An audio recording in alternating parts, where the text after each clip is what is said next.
Olá, eu sou o Edu Silvestre de Albuquerque e serei o professor de vocês na disciplina de Geografia Política no formato remoto.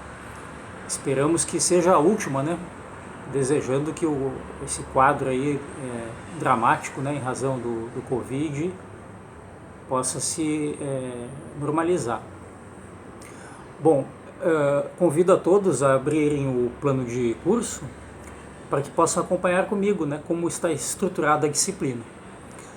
A nossa primeira aula, que começa hoje, vai abordar o que é a geopolítica e a geografia política, que na verdade possui diferenças sutis do ponto de vista conceitual, mas profundas dependendo de quem é o autor, né?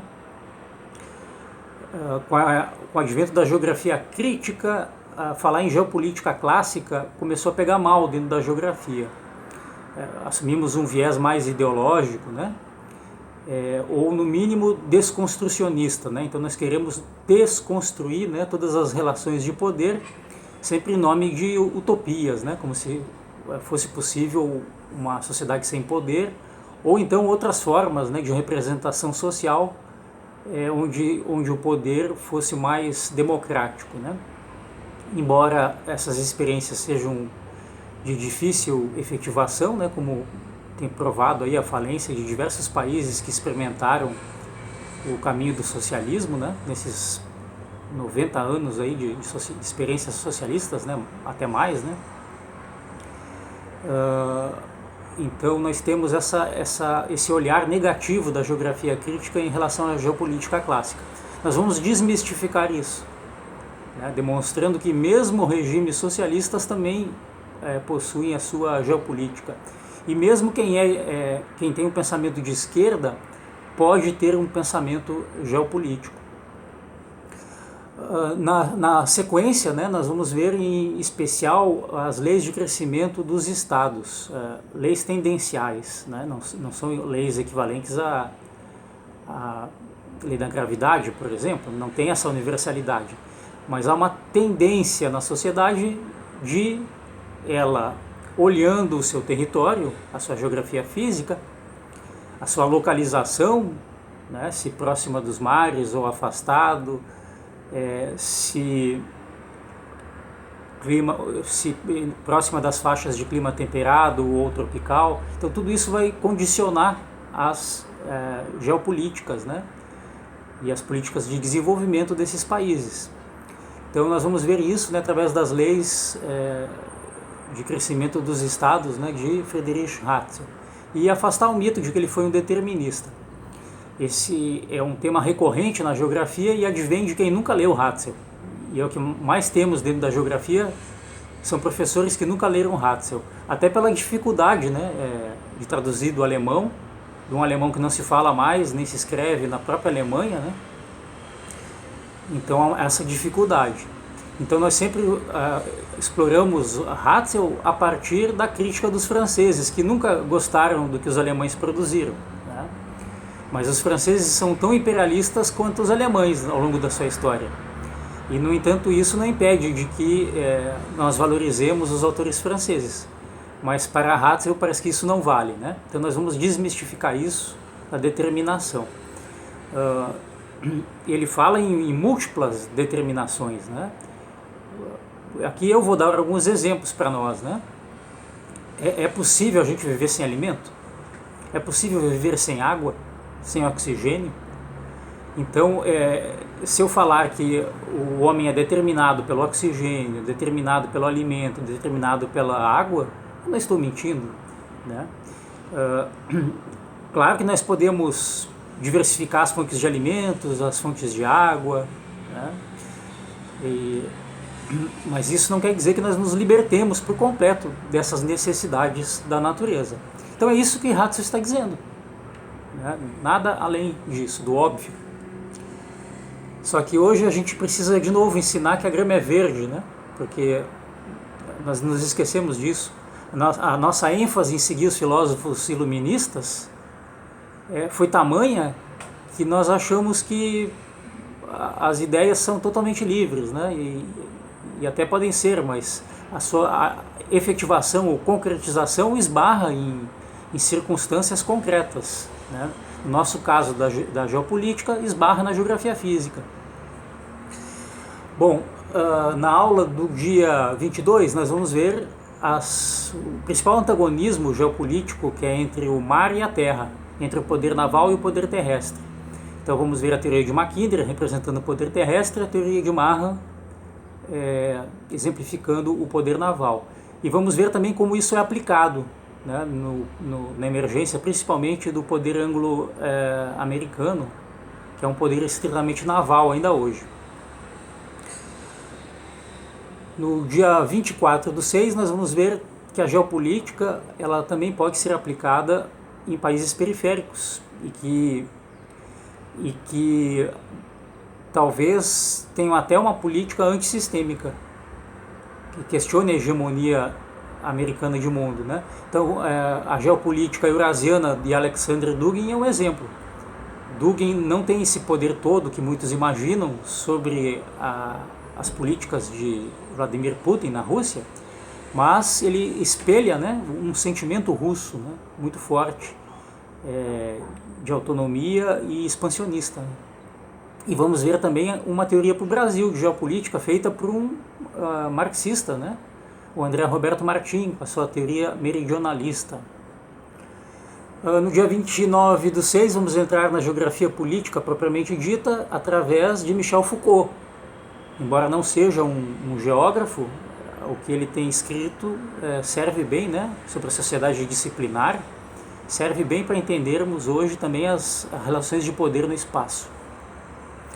E também Yves Lacoste, clássico. A geografia serve antes de mais nada para fazer a guerra e que é o único contato de muitos hoje com o universo da geopolítica. Uma pena. A obra tem grande mérito, né, ao denunciar o imperialismo americano, especialmente na questão do Vietnã, né, onde usaram a aviação para bombardear os diques e tentar prejudicar a resistência popular do Vietnã. Mas a geopolítica tem muito mais elementos do que isso, né? Isso aí não corresponde nem a 0,01% do que acontece em termos de geopolítica global. No dia 1º de julho, nós vamos ver o paradigma do choque de civilizações de Samuel Huntington. Huntington vai propor que a estratégia americana de defesa passe a levar em conta opositores que se movimentam por critérios civilizacionais. Então não pode ser mais uma geoestratégia americana e ocidental, por via de consequência, que considere apenas as ideologias ou a economia. Precisa levar em conta também essa questão civilizacional. No dia 6 do próximo mês, veremos como começa a democracia. Ao contrário do que muitos pensam, ela não é uma criação liberal, ela vem lá da Grécia Antiga, na polis, né? Polis quer dizer ao mesmo tempo política, né? Que também quer dizer cidadania, né? Então é político quem habita a polis, né? A cidade tem essa característica, como Aristóteles nos lembra. Depois vamos ver a teoria do sistema mundo de Manuel Wallerstein, demonstrando como a democracia hoje ela está realmente limitada, né, por essa ação de estados hegemônicos e grandes corporações. E aí duas visões, né? Uma de Robert Gilpin, que vai dizer que o sistema, já que é assim, precisa ter um estabilizador, precisa ter um hegemon para evitar que a anarquia prevaleça no sistema internacional e a luta de todos contra todos. E esse hegemon, claro, hoje seria, em suas características, preenchido pelos Estados Unidos. E vamos ver também a gestão corporativa do território brasileiro, através de um artigo seminal do professor Manuel Corrêa de Andrade, explicando como a Souza Cruz organiza o território brasileiro, né, para a produção de fumo voltado ao mercado internacional. E também vamos conhecer a doutrina distributista, que talvez nem 0,5% da população brasileira conheça o que significa. Vamos ver que é possível pensar para além do capitalismo e além do socialismo, se tivermos uma mente suficientemente crítica. No dia 8 vamos começar com os temas de seminário, né? De seminário não, perdão. O seminário, como é remoto, agora vai ser convertido num paper, né? Então, os temas que eram de seminário agora são os temas que vocês vão utilizar para fazer o nosso paper de 5 páginas. Colocarei mais adiante, né, nas aulas as orientações para isso. Por enquanto já podem ir pensando, né, na abordagem que vocês vão dedicar, né, o tempo de vocês para a escrita. Então o primeiro tema para o paper é a nova ordem mundial, as políticas segregacionistas e de controle populacional. Nós vamos ver como a política de aborto é defendida não só pela esquerda, mas pelos grandes capitalistas do mundo, né? Então é interessante isso, né? Vamos ver como essa eugenia, né, ela se tornou a tônica desde o século XX até hoje, né?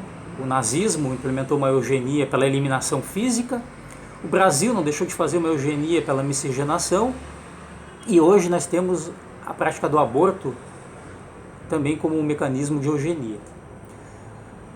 No dia 13 veremos como o discurso ambiental pode ser usado como arma geopolítica. Não se trata de desmerecer a importância do meio ambiente, não há como fazer isso, é impossível vivermos sem o meio ambiente. A agricultura não vive sem o meio ambiente, ela precisa de água e de solo fértil, né? Nós vamos abordar a questão da arma geopolítica, como essa defesa de causas como ambiental ela é instrumentalizada por certos atores corporativos ou mesmo políticos para ganhar dinheiro e voto. No dia 15 veremos, na última aula, veremos aí alguns dos elementos que diferenciam liberalismo, conservadorismo, socialismo e fascismo. E vamos falar um pouco das políticas públicas voltadas para o homem comum, baseado em Gilbert Chesterton, um dos criadores do distributismo, junto com Hilary Belloc. Então este é o programa da disciplina, né? Metodologia. Bom, a assiduidade de você discente vai ser através dos fóruns de discussão. Então nós temos 10 encontros. Para cada encontro será criado um fórum para discutir os temas daquela aula. E aí você vai entrar nesse fórum, é obrigatório, tanto o controle de presença como 40% da nota, e vai fazer o seu comentário. Pode também tirar dúvida, fazer um questionamento, né? É preciso que eu perceba que vocês acompanharam a aula e estão entendendo do que se trata. Não é um Ctrl+C, Ctrl+V, nem texto extenso, né? Só precisa demonstrar que vocês entenderam. Podem dar um outro exemplo que não foi dado por mim na aula do PowerPoint, né? É livre, né? O próprio questionamento de vocês pode indicar que vocês estão lançando uma problematização, né? É a participação de vocês, que usualmente é feita em sala de aula quando é presencial, e agora vai ser no fórum. Só que não vai ter aquela história do aluno caladinho, né, que temos no presencial. Aqui todos vão ter que escrever alguma coisa, porque vai valer como presença e como nota. Bom, nossos instrumentos de ensino serão todos pelo SIGA, né, e alguns vídeos que eu estou gravando, como são muito pesados, via YouTube. O link eu ponho no SIGA, vocês clicam para acessar o YouTube. As aulas que eu uso no presencial, elas foram todas convertidas em áudio.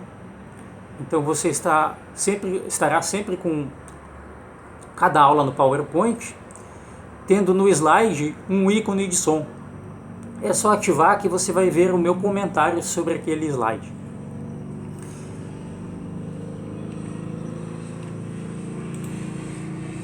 E também teremos, né, para finalizar, alguns textos aí de autores importantes. Eu deixarei um livro meu, né, em PDF para vocês, uma breve história da geopolítica, e textos nós veremos de Michel Foucault, de Yves Lacoste, de Roberto Lobato Correia, e também de Samuel Hunt. Bom, a avaliação, já comentei que os fóruns de discussão representam 40% da nota, e o paper, que eu também já comentei, né, grosso modo, que será de 5 páginas, Arial tamanho 12, espaçamento simples, vai abarcar um daqueles temas lá dos encontros finais, né? E é 60% da nota. Bom, creio que é isso, né? A bibliografia ela é vasta, né? Para um momento remoto tão curto. Então eu recomendo que leiam apenas o meu livro, Uma Breve História da Geopolítica, certo? É um manual sobre a geopolítica, e aí vocês já vão entender a unidade 1 e um pedaço da unidade 2. Bom, qualquer dúvida, vamos tirando também nos fóruns de dúvida, né? Eu vou deixar um fórum criado para isso. E para não confundirmos também com fórum de discussão. Um abraço a todos e bons estudos. Bem-vindos!